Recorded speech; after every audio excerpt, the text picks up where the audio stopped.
The Japanese live closer to the changing seasons.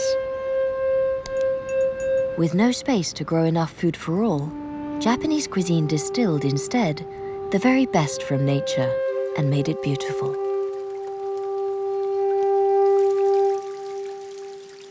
To truly eat well, they believe, you must open all your senses, become aware of the world around you, and gently enhance it. With nothing stronger than a golden stock.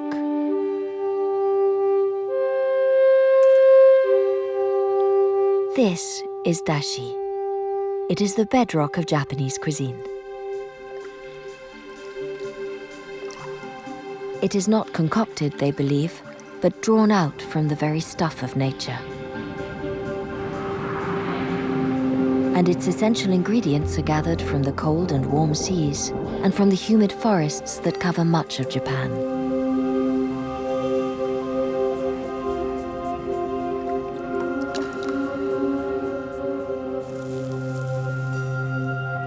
Dashi is a distillation of the natural resources of Japan, the essence of its very nature.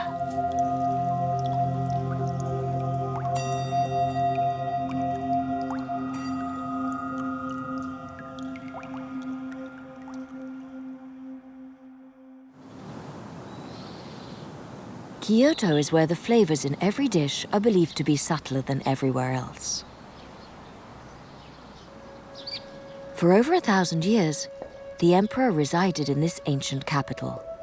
Produce from the length and breadth of the Japanese archipelago was transported to the imperial court. And here, dashi was drawn into being.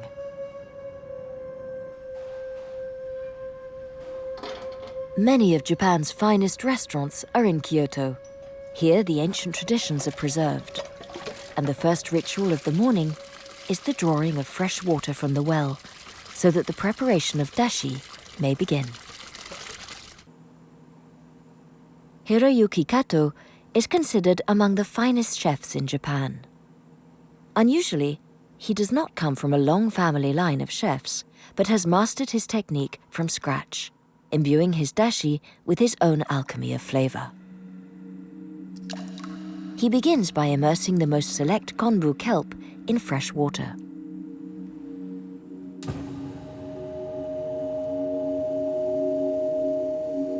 Glutamic acid in the kelp is released and acts by stimulating our taste buds so that a fifth, more sophisticated level of taste is invoked, which the Japanese call umami. Umami evokes well-being and delicious nourishment. The master chef keeps a careful eye on his simmering broth and skims off the frothy scum from its surface. 私がいつも思うのは、目で味見をする。味が出てる。あ、旨味が出てるなっていうことは、やはり舌でもわかるけども、それ以上にわかるのは目であるということだと思います。He aims for a clear pale golden color without a trace of cloudiness. When he's satisfied with the appearance and the aroma, he must taste. In Chef Kato's particular alchemy, it takes about an hour to achieve the full flavor he's seeking from the simmering konbu.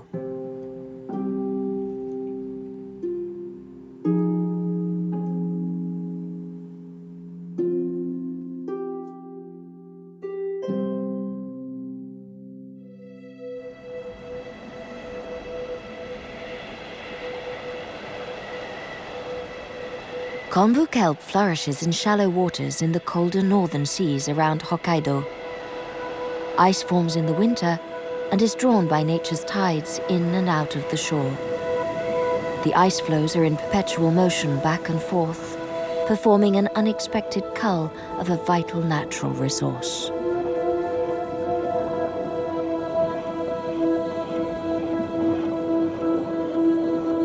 Konbu grows by absorbing nutrients from the seawater through its long leaf-like blades. The ice floes dislodge the weakest kelp from their mooring on underwater rocks. In this way, only the stronger plants flourish. They feed on the nutrients provided by plankton trapped in the ice and grow full-bodied, and flavorsome.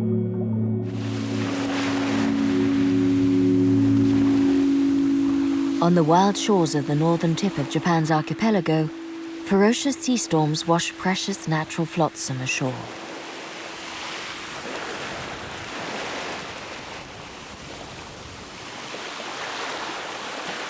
In summer, Yori Fujimoto migrates from her winter lodgings here, far from civilization, to make a living from gathering konbu as her ancestors did before her.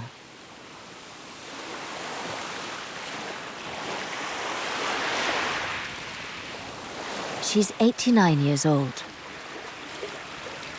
好きないと流れてこない。なんぼ天気が悪いくてもダメだし、やっぱり風が波がないと寄らないもの。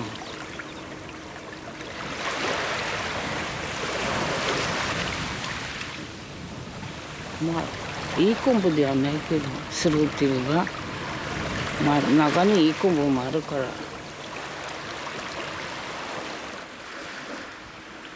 It's a tough life close to nature. She lives it alone, in a hut with no electricity or running water. Here she dries the konbu she's gathered, in the company of her 2 faithful dogs. It's so very wild on these northern shores that she must always be prepared for unexpected visitors.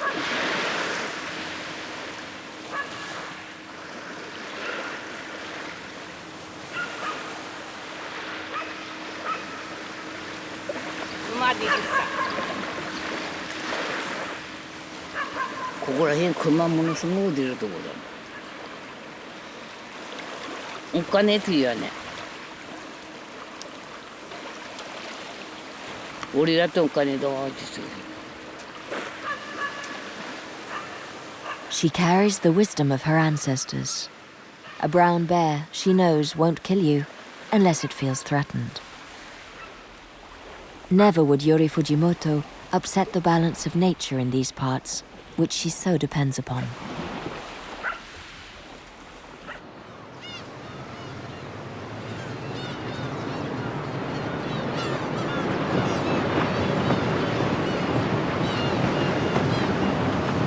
Closer to civilization, fishermen set out to sea on their small boats. They're permitted to harvest konbu kelp for a limit of 3 to 4 hours a day. The Japanese acquired their acute awareness of the scarcity of natural resources many centuries ago and are careful to prevent over-harvesting.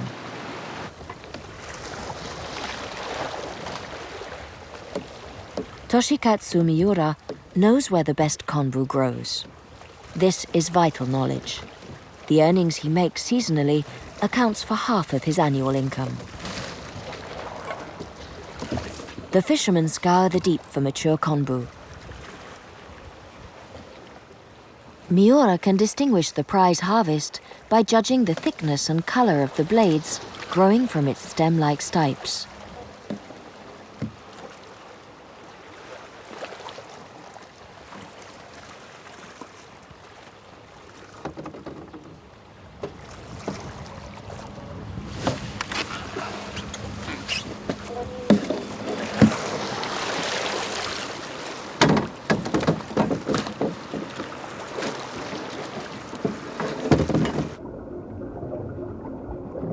Konbu has a 2-year life cycle.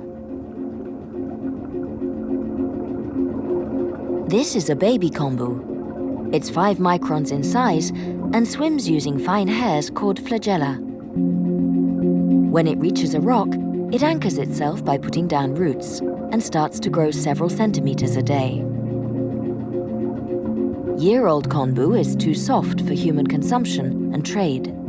It does not keep well even when dried, and the natural flavor remains undeveloped.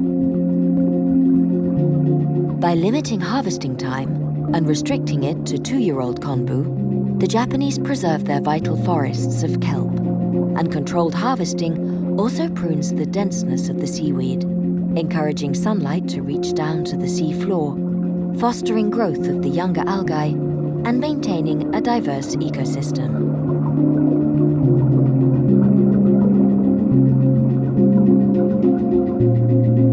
urchins graze on konbu,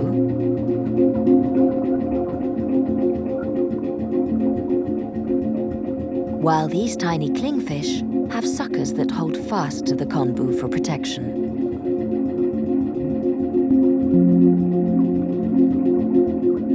So the careful husbanding of these konbu forests allow the fishermen and these small sea creatures to coexist in a mutually beneficial ecosystem.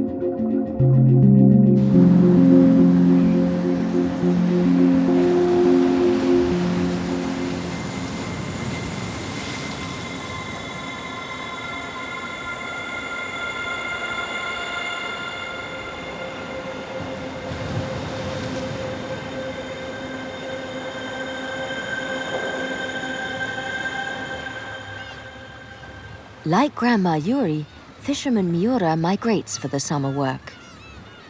But he doesn't come alone. This is 10-year-old Cuisine and his brothers. Far from city ways, the whole family contributes in the summer to subsistence. A lot of diverse labor is required to wash, dry, pack, and ship the thick and heavy konbu. 3 generations lend a hand despite onerous conditions created by the gas-filled bladders that keep the konbu afloat. It's too much for the boys. 匂いがあああ分かる匂いね匂いが片付けてる時なんか癖あ、なんかね、匂いっていうかずっと、気持ち確かに吐きそうだよね気持ち悪い吐きそうにはなる。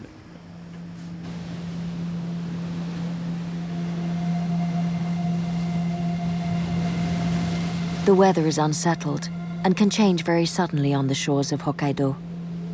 The scenery is radically transformed with each new change.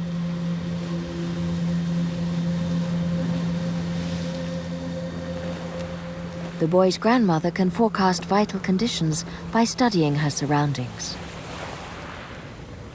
山だねやっぱりガスとかさ黒い雲来たら雨とかさなんとなくそれ昔からのあれねだからそこの詐欺のあれも山見るねやっぱしこれ風もそこさ風俺で来たからいいわとかさ日に来るわとかなんとかそんな感じだね。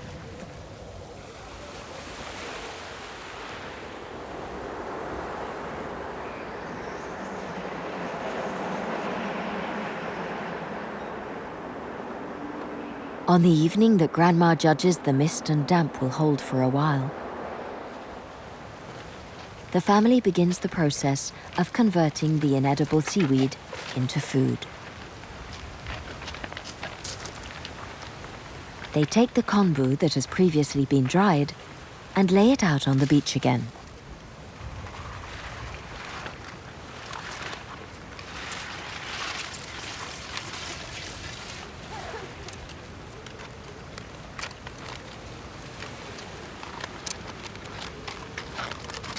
教員でねこれ少し自力してるし湿度が多いからなんとかなんでね早くに飛んでね締めに。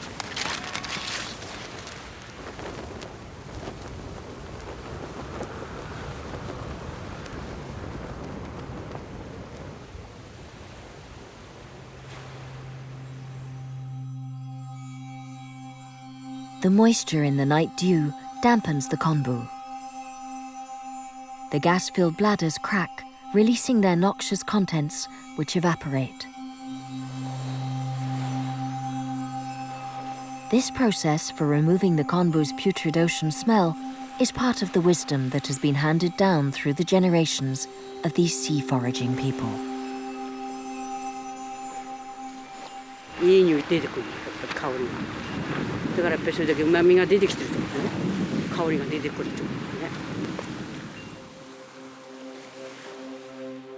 And there's no hastening the delicate procedure. Dousing with water or rain won't do. Nothing but mist and night dew will unleash the process by gently massaging the konbu. The partially processed konbu is then shipped to storage to continue its long maturation process for between 2 and 5 years.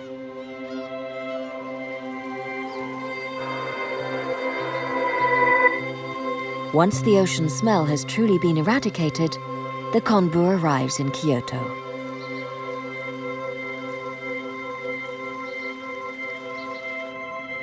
In one of the famed traditional Japanese restaurants of Gion, the konbu kelp has been steeped for an hour to draw out its umami.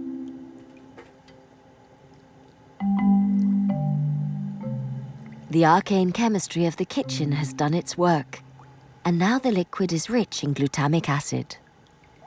昆布だけだとやっぱりこのお口の中に入れたらやはりこう旨味がまだ物足りないんですよね。要は頼んないんですよね。だからそこに補いすカツオというものが大切な役割になってきます。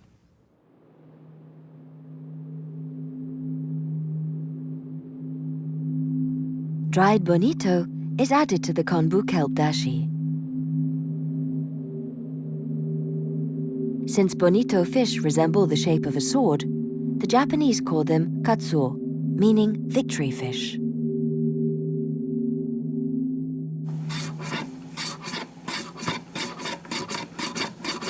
For centuries, dried bonito has been shaved with a special blade into a box fixed underneath to catch the flakes, imbued with the aroma of sea and sunshine.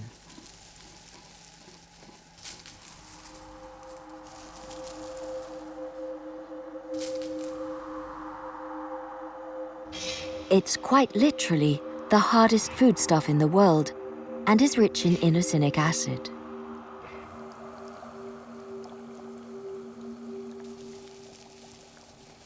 An essential component of umami.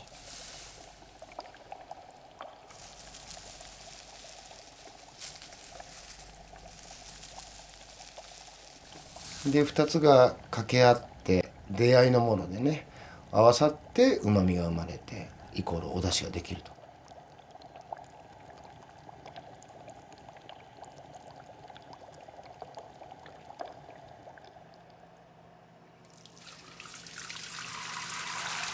Science has shown that when the umami substances connect, the glutamic acid in the plant-based konbu kelp and the inosinic acid in the dried bonito act upon one another, and their combined flavor is rendered deeper and more complex.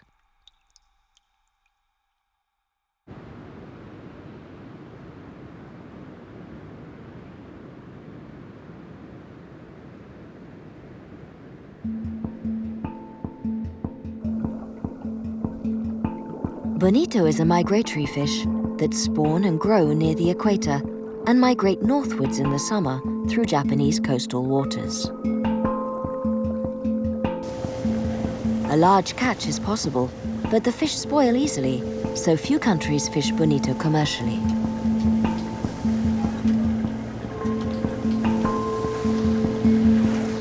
But in Japan, 300 years before refrigerated cargo ships, 3 enterprising fishermen invented a method to dry bonito.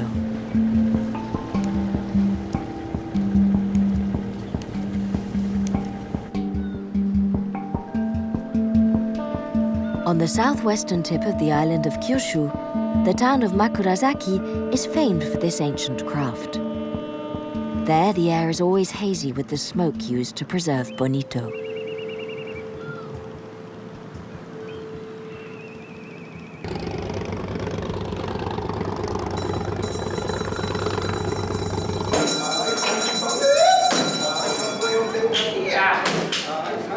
The bonito auction begins at 6 o'clock in the morning.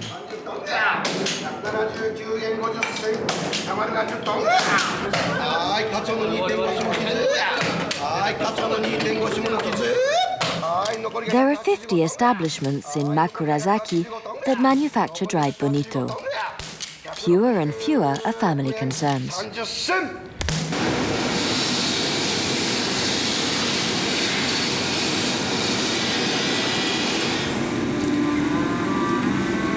Among the handful of families in the business, Imakire is known as a master in the production of dried bonito.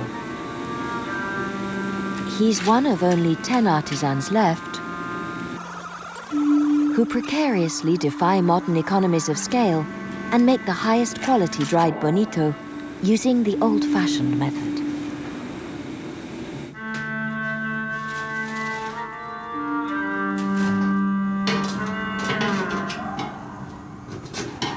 For a month, the filleted fish chosen from the finest bonito is carefully smoked until it deepens in color.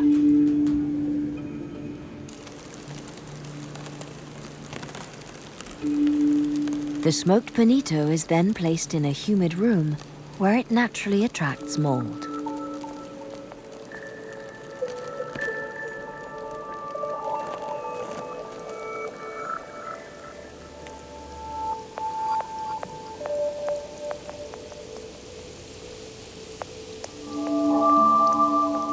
The mold filaments grow, decomposing the bonito flesh.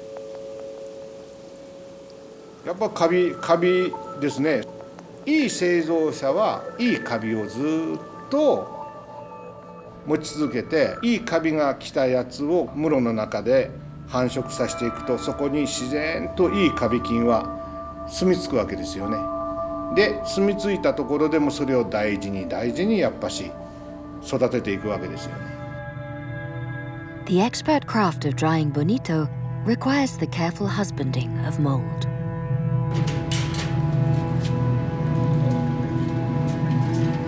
It's only on the clearest of days that Imakire will risk moving his precious mold-sheathed bonito into the open air. But it's a critical part of the process.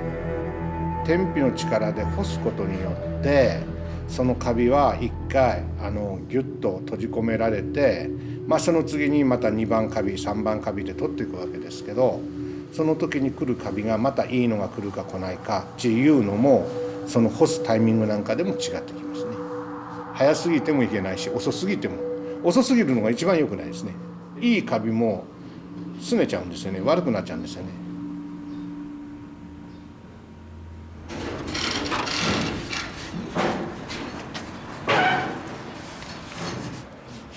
いいですね。でこう触ると分かると思うんですけど、さらっとでも全然お白いですね。天花粉あんな感じのカビですよ。あ、ちゃんと育ってくれたって感じですね。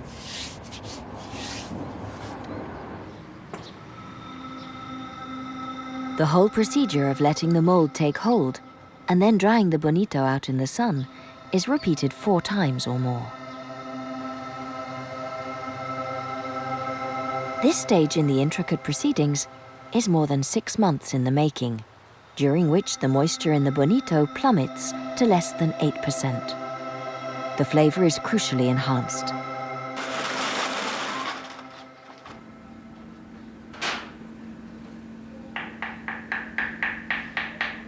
Imakire checks the development of the process the way his ancestors learned. 枯れ具合が悪いと低い鈍い音ですね。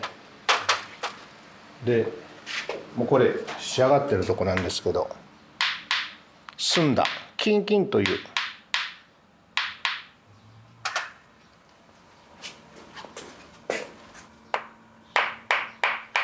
これもあとまだ1ヶ月ぐらい、最低でも1ヶ月ぐらいあれしないといけないですね。もうちょっとですね。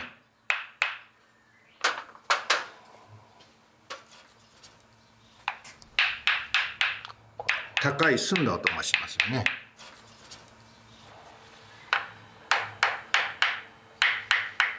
もうちょっとでしょ。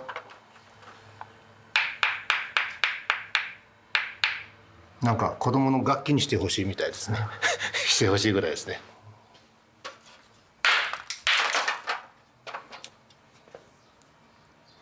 ルビー色のですね、琥珀色の。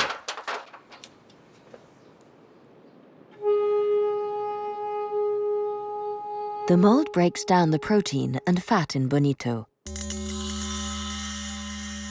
and converts them into an umami substance.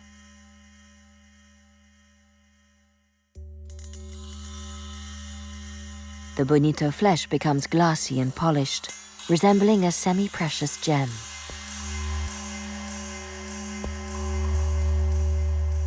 魚じゃないですよね。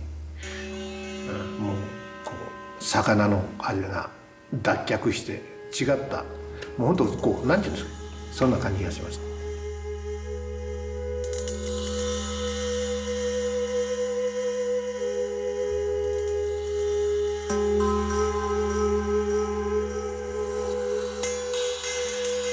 A fish is taken and filleted, then gently simmered and cured with fine smoke.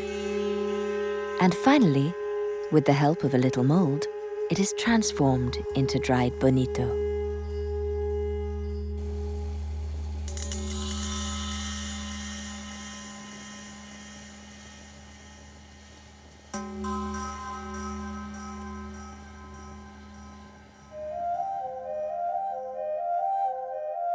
And dashi is the subtle alchemical substance that transforms the ordinary into the exquisite.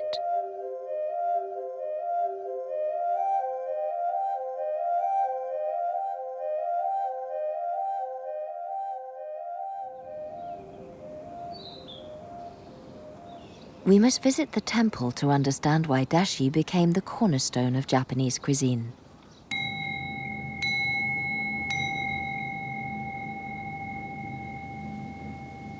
Buddhism arrived in Japan about 1,500 years ago.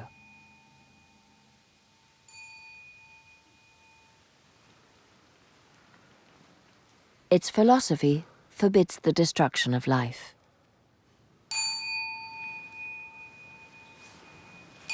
After embracing Buddhism, the imperial court issued edicts prohibiting the production and consumption of meat. This spread from nobles and samurai eventually to the population at large. And it was strictly enforced.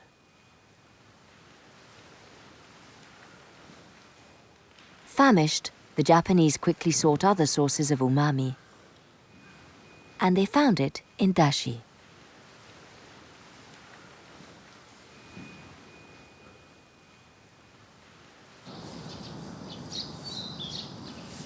In Sojiji, the principal Zen temple in Japan, the monks follow strictly formalized rituals each day.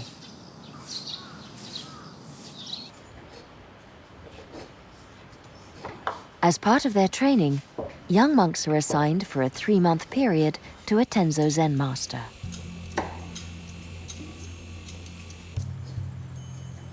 The Tenzo is responsible for preparing meals and occupies an important position in the temple. Over generations, Tenzos have invented dishes using dashi to substitute meat. 800 years ago, the founder of this temple advocated a revolutionary philosophy, which included strict precepts on the preparation of food. He pronounced the existence of a shadow taste.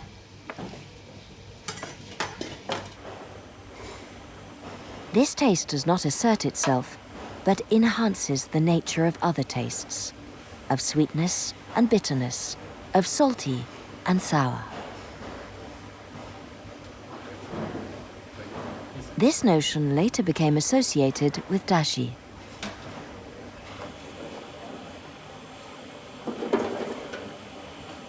Since dried bonito is made from fish, strict temple custom prescribes its addition to dashi.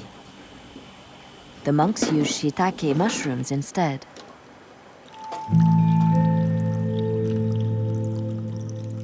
They contain guanylic acid, which when combined with the properties of konbu kelp, magnify the umami, or deliciousness of the dashi. Tsubokawa, the temple Tenzo, knows their vital properties.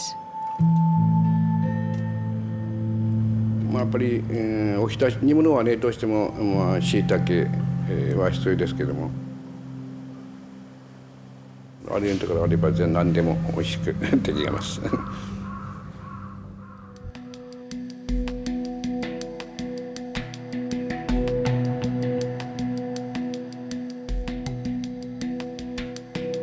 70% of Japan's landmass is mountainous and covered in dense tracts of forest.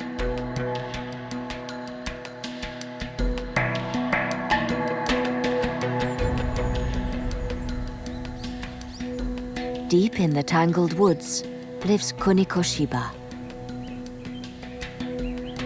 She's the keeper of the knowledge of her ancestors in the art of cultivating precious shiitake mushrooms. She's 90 years old.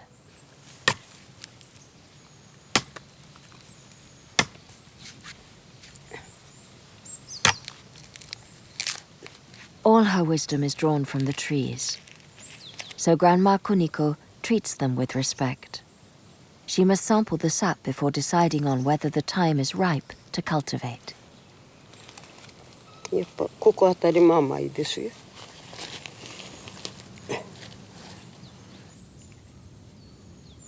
The sweetness of the sap suggests that nutrients have returned. Conditions are favorable for promoting the growth of Grandma Kuniko's delicate mushrooms. But she must listen carefully to catch the flow of the honeyed sap.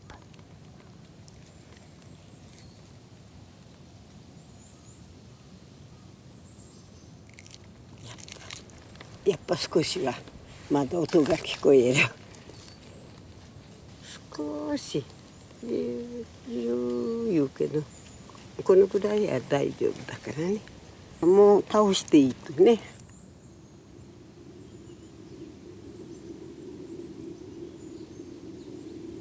It's possible that it's not the flow of sap she hears, but rather the whisper of forest leaves or the rush of the wind. Or perhaps, as her ancestors believed, the voice of the forest.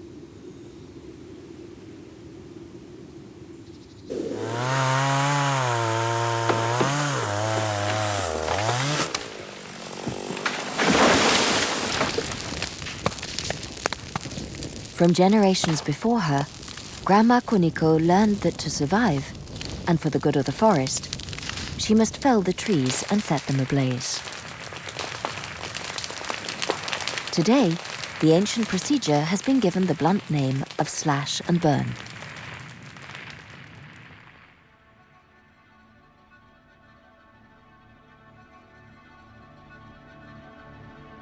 And now the magic of the forest is revealed. Mushroom spores, like fairy dust, settle on the fresh incisions in the wood.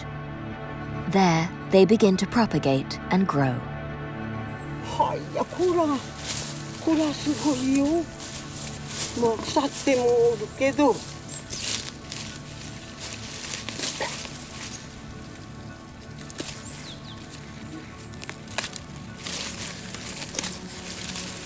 ほら、これ一度にこんな。焼けても菌が入るとだからね。菌が。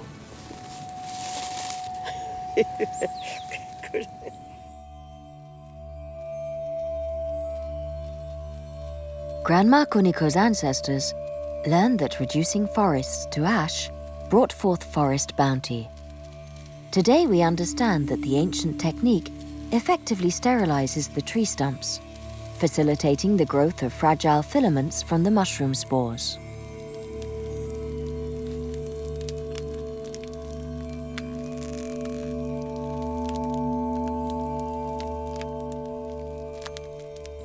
ホタがいる」っつってこっちでは言う。菌がいったことをホタがいったとかボタがいったとかっていうように呼びますよ、方言では。だからホタがいったからこんなものもこれは何種類でも生えるでしょうが、焼いてしまうと畑には何もないと思うけどね、そうじゃない。焼き方にがこんなものが生えるとだもん、いっぱいそれが。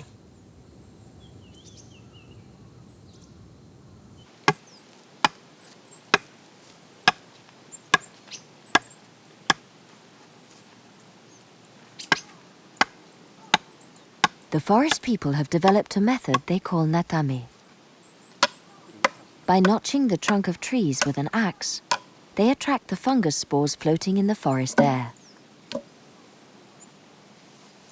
Over time, they discovered that trees that were cut when the sap ran sweet grew plentiful mushrooms. But when the tree was cut too soon, it lacked sufficient nutrients to sustain the cultivation of the mushrooms. While if it were cut too late, it secreted protective substances that made the reproduction of mushroom spores more difficult.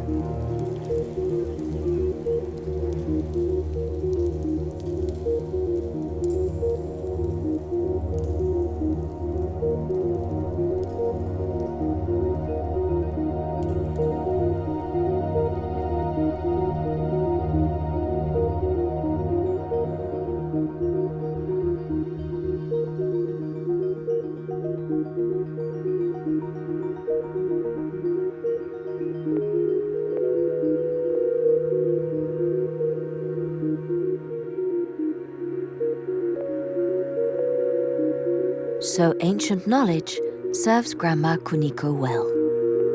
She will lick the trees and listen to their secrets.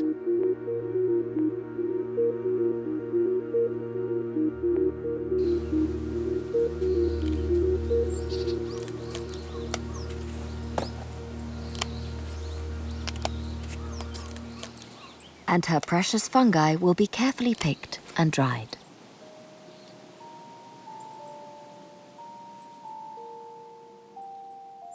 They will call forth umami, but also contribute to the vital regeneration of the forests, and so too of the mountains.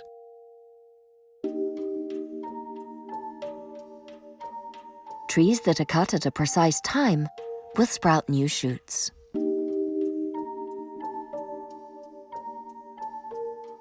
The sweet nutrients that are released from the tree stump become the energy to power the development of new life.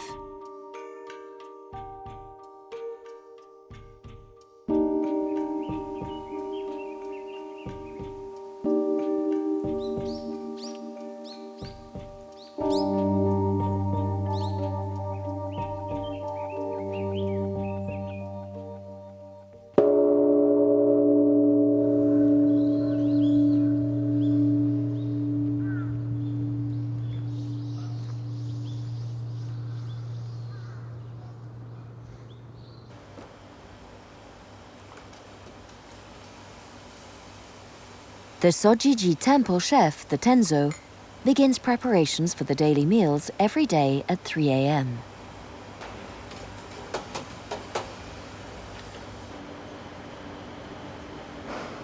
総理の場合はお腹を満たすのが目的じゃありませんから、やはり我々の命をつなぐ上でやはりいろんな食材の命をいただいて、我々の命をつないでいって修行の、一端になりますんで、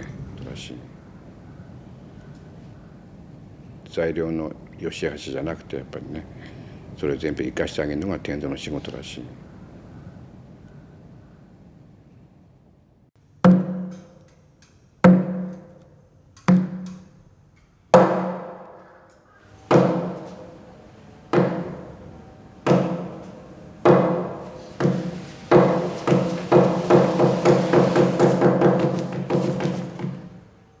Their main meal consists of 1 bowl and 3 small dishes, the very minimum to sustain life.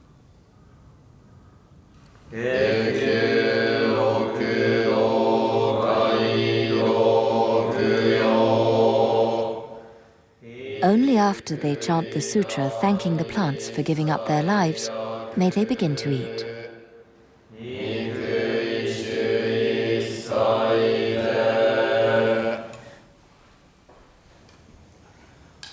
For modern-day young men used to a diet of meat proteins, adjusting is an ordeal.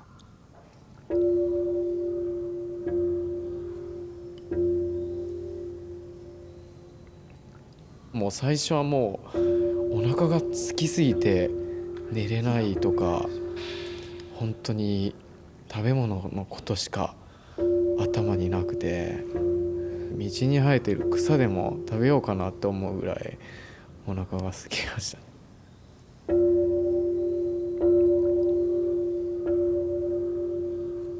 すごく敏感にその出汁の味とか、甘い味とか苦い味とか感じるようにはなったと思います。特にこの騒動は人と話せないですし、本当に食材と自分というものだけなので。Austerity and asceticism have sharpened his sense of taste.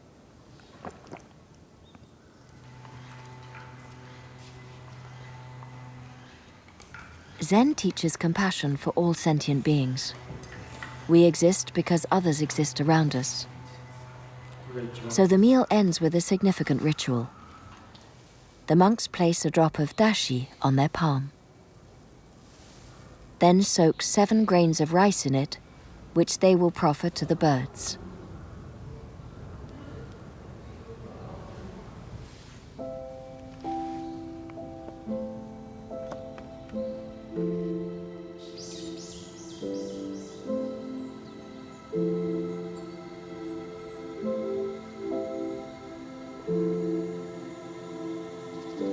The words engraved on the pedestal of this ancient bird table hopes that this meal will make a contribution to all the lives in the world.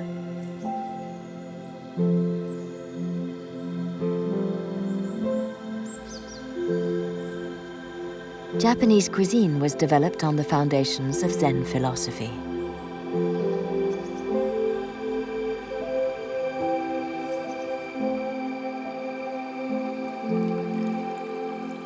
And 100 years ago, umami was stumbled upon.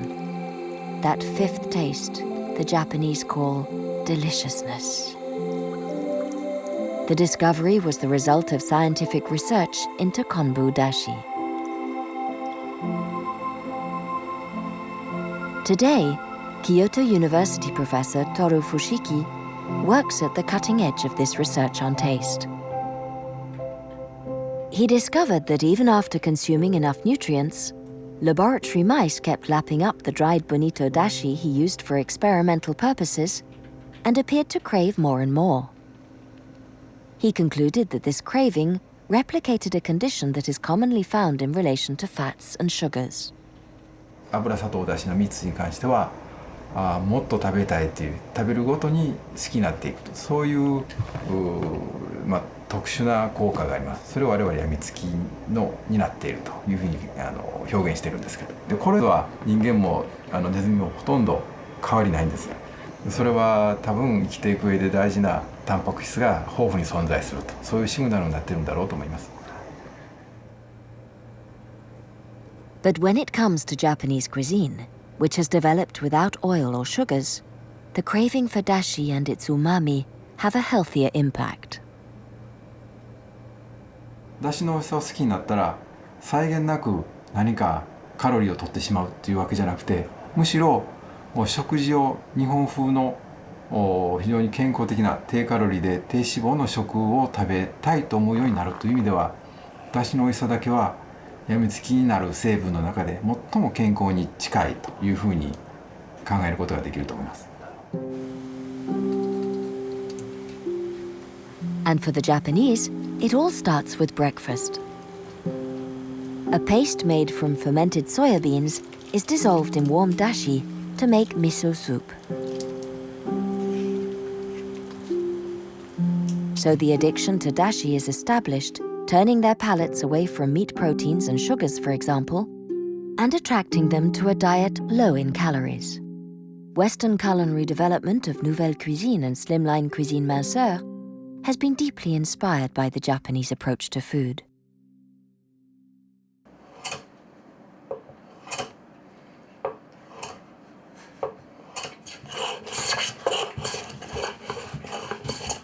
In the old days, the first thing Japanese babies tasted after their mother's milk was dashi.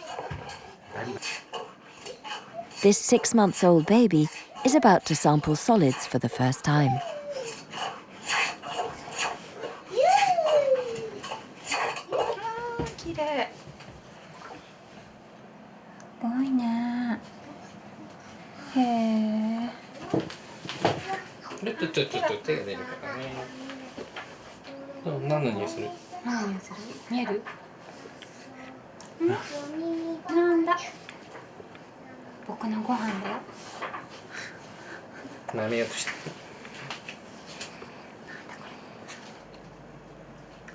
His mother strains the most crystalline liquid dashi first.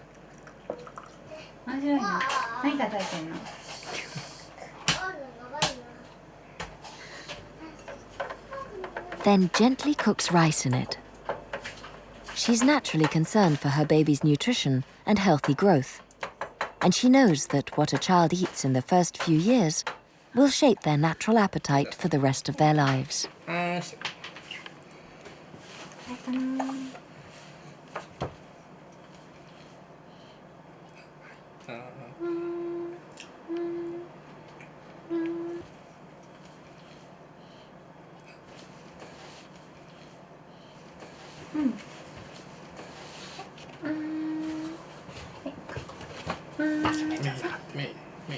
Some say the influence of gastronomy on national tastes does much to shape the world.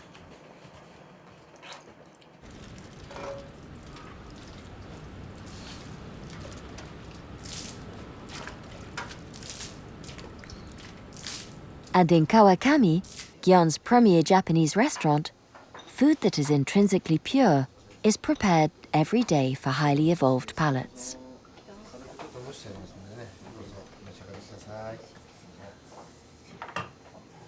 Making the most of seasonal offerings of the highest quality, using the utmost culinary artistry, probably gave rise to the traditional formal Japanese meal, with its many small courses, each a work of art on which much time and thought is spent.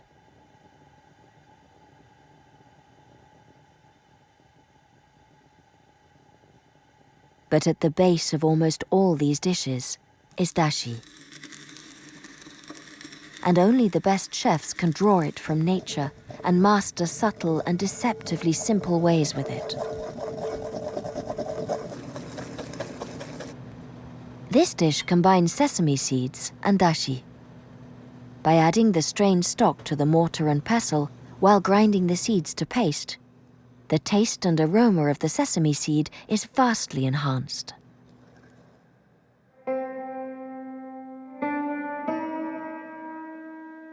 Washoku, or Japanese cuisine, can be best encapsulated in a much-used aphorism.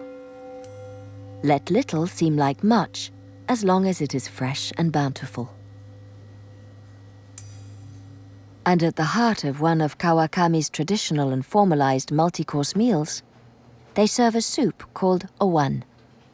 It is simplicity itself. お椀がメインディッシュというのはやっぱりだしというところにたどり着くんじゃないかなと。コースの中にはたくさんお料理はあるわけですが、和食というのは一番基本なのはだしである。それを飲んでいただく。その中にはいろんな食材は入りますが、私がお料理に対してのお客さんに対する一番のこれぞというところはやっぱりだしを飲んでいただくイコールお椀じゃないかなというふうに考えてます。ケンちゃんのところね、まったけ名人がいるんで。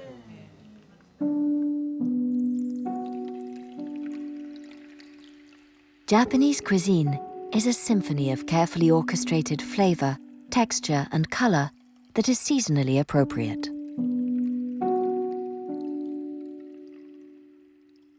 Great care is taken in its preparation so that the natural flavors and aromas are enhanced, never masked. And the delicately fragrant dashi is its foundation. Beautifully subtle, yet wielding the power of an empress.